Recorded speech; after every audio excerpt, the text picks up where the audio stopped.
My name's Jennifer, a 32-year-old working professional. My husband Donnie is a 30-year-old employee, and we tied the knot 2 years ago. While he might come off as somewhat unreliable, he's a gentle soul who's perfectly capable of handling housework. I'm a driven working woman, gaining satisfaction from my work and the results I achieve.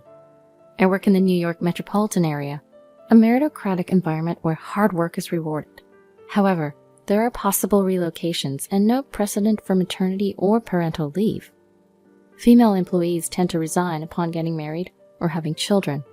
I, too, preferred work over housework and initially had no intentions of getting married.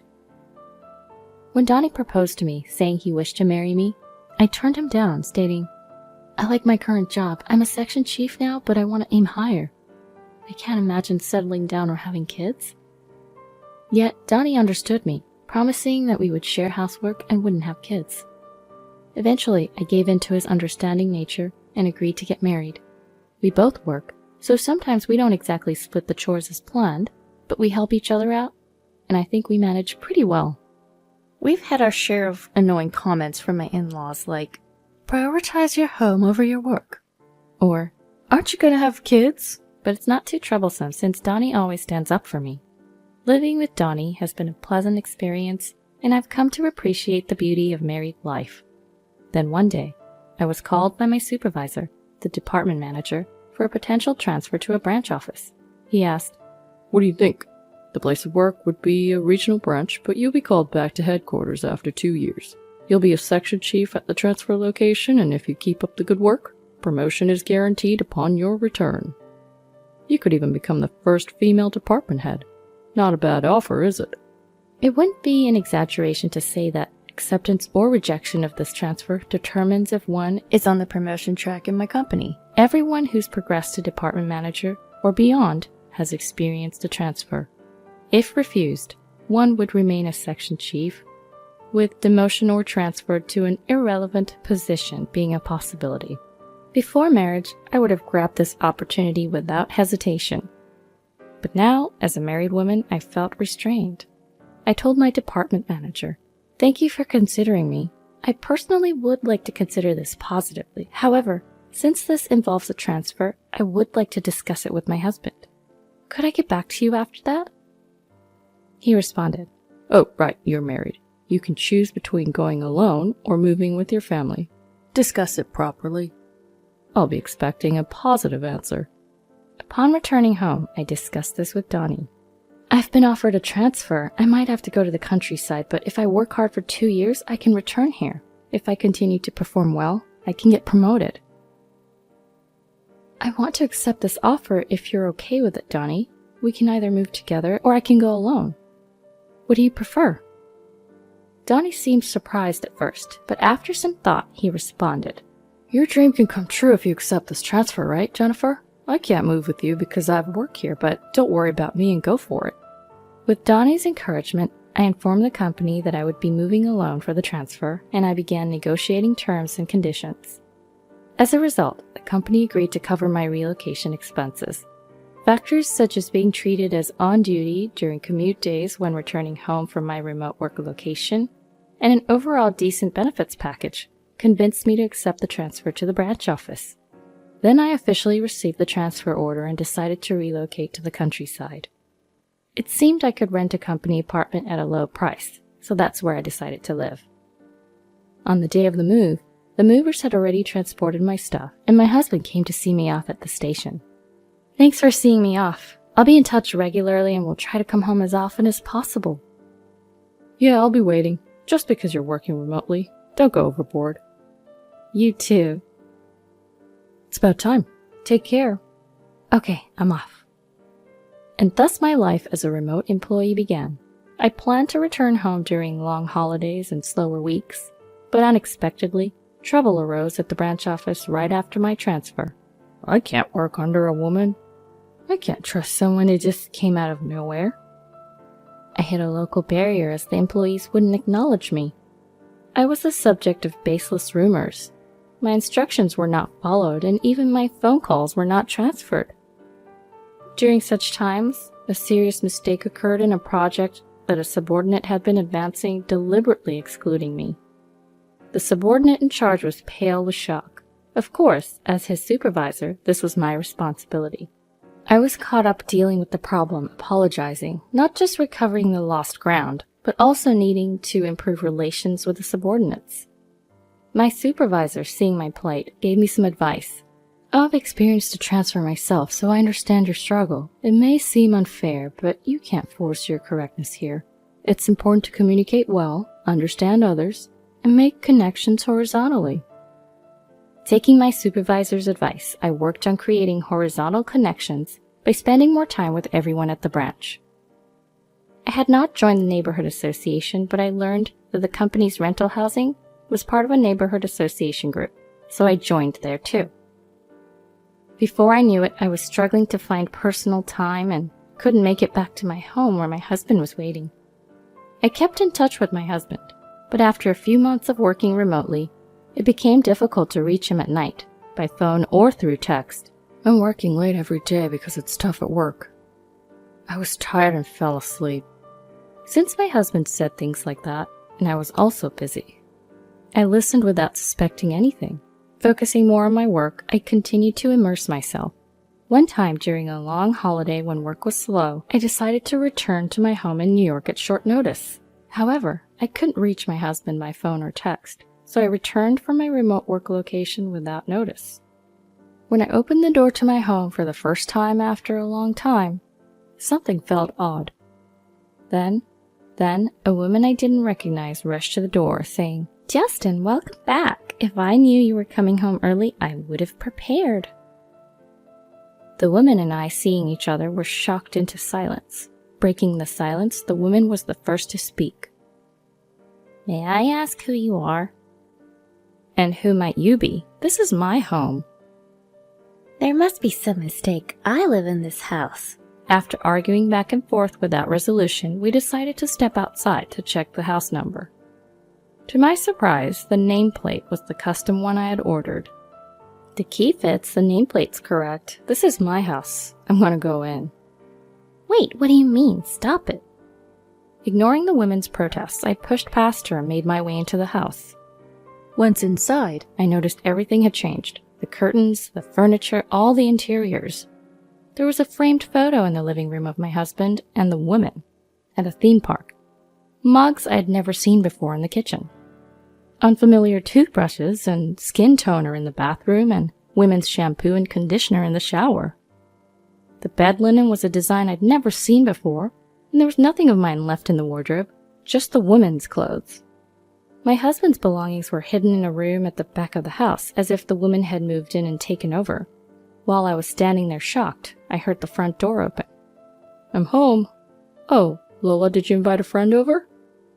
"Justin, thank God you're back. This woman just barged into our house." The man that the woman had chosen as Justin was unmistakably my husband. Seeing me, my husband was startled. "What are you doing here?" "Johnny, since when did you become Justin? Can you explain what's going on?" I confronted my husband. "What are you talking about? This is Justin, right? Justin?" "Well, you see, I mean..." Pressed by both of us, my husband was flustered. "Bella, this man's real name is Donnie. Isn't that what's written on your driver's license? And I'm Donnie's wife, Jennifer." "That's a lie. He said he was divorced." "Donnie, you're gonna explain everything clearly, right?" "Jennifer, you hadn't come home much and I was lonely, so I casually signed up for a dating app and met Lola." "I see. So Justin is your alias on the dating app?"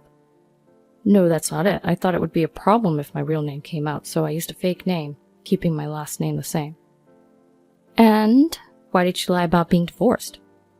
"In Lola's dating app profile it said, I've only ever attended all-girls schools and have never dated a man before. Looking for someone who's willing to be serious about a relationship with the goal of marriage. That really tugged at my heartstrings, so I lied about being divorced to woo Lola, hinting at marriage, and we started living together." "Huh? Why would you do something like that?" At that point, my husband defiantly started to justify his actions. "It's your fault for always being away for work. It's natural for a man to desire a woman. We've been leading separate lives because of your business assignment and the overtime and weekend work. I just wanted a warm home where my wife would be waiting for me with dinner ready when I come home." I was shocked at this confession, as I'd always thought of my husband as understanding towards my work. But that doesn't make what you did right. What you did is the lowest of the low. If you wanted to be with another woman, you should have divorced me first. Why didn't you do the right thing? I loved you both. I never planned on leaving either of you. After all you've done, it was obvious I would find out when I came back. It's unbelievable that you thought you could hide and deceive me. What? It's your fault for breaking your promise and not coming back here. If you'd just come back, I wouldn't have even thought about cheating. What the heck? I've explained to you that work has been really tough and I couldn't help it. Our argument devolved into a shouting match, while the woman my husband was cheating with stood there, pale as a ghost. The other woman realized she'd been deceived by a married man and dragged into his childish game. So it was all a lie. You've made a fool of me. I'm leaving right now. Lola, wait, it's not what you think. My husband tried to stop the other woman, who was packing her things and about to leave, but his attempt was brushed off. Don't touch me with your filthy hands. I can't believe a single word you say. Cursing my husband, the other woman left for her parents' home. I decided to punish my husband for this, gathering as much evidence as I could and bringing it back with me. Once I returned to my work assignment, the first thing I did was hire a detective to investigate my husband's mistress. The investigation revealed the woman was the daughter of an executive at my husband's business partner. I had a lawyer send documents proving the affair to both my husband's home and the other woman's parents. Upon receiving the documents, my husband protested, saying he didn't want a divorce. So I prepared myself for a long battle, even considering taking the matter to court. The other woman's family contacted my lawyer, and we decided to meet at their office. The other woman and her parents showed up and apologized to me. We're so sorry. Even though we didn't know about it, our daughters caused you so much trouble. Our daughter is very serious and sheltered, so she's naive about the world. We're trying to arrange a marriage for her with someone we approve of, but she longed for a freer love. She met your husband without us knowing and got carried away without really knowing who he was. She said she met a divorced man on a dating app and wanted to move in with him. We told her to stop seeing this man, but she didn't listen. She was so caught up in her fantasies, she ran away from home to be with him. Our daughter was shocked to learn she was the other woman, and blames herself. She's now attending therapy. We're willing to pay you a settlement of $50,000, and we ask that you keep this matter to yourself. The other woman and her parents shook hands with me firmly. I understand your feelings. I will accept your apology on one condition. I'm preparing for a divorce, but my husband refuses to agree. If you're willing to cooperate when it comes to providing testimony if this goes to trial, I'll agree to the settlement.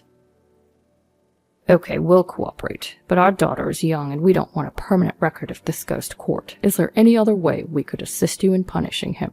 Luckily or unluckily, his workplace is our client. So, in an unexpected twist, the woman my husband cheated with and I joined forces. We conspired to teach him a lesson.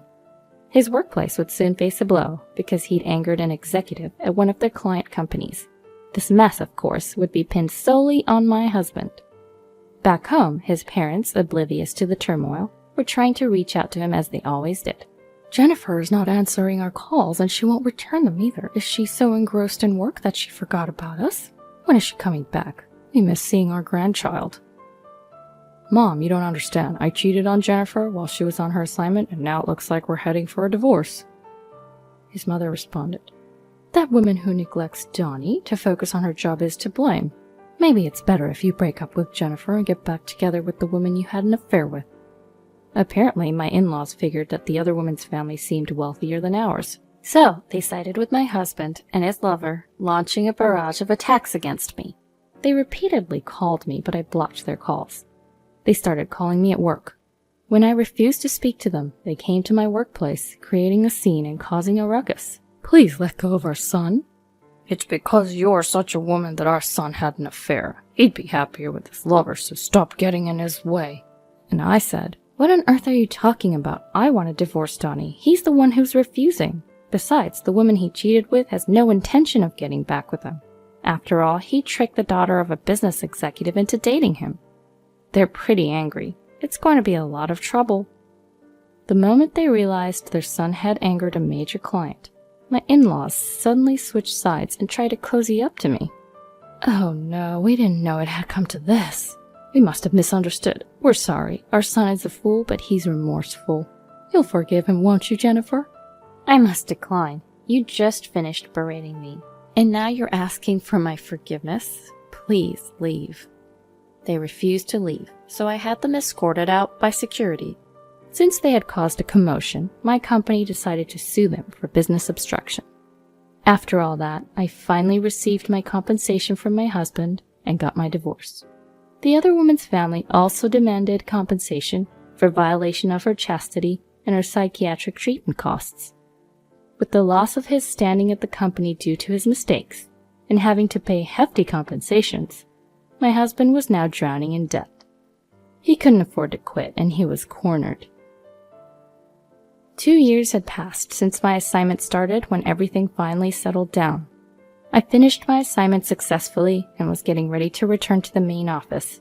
My hard work had paid off, and I'd been promoted to the position of department manager. Had I not taken the assignment, I might still be living in a loveless marriage. But I guess a man like him would have had an affair sooner or later, and I would have clashed with his parents. I've realized that I really am better suited for work than family life, and I'm incredibly fulfilled and happy now.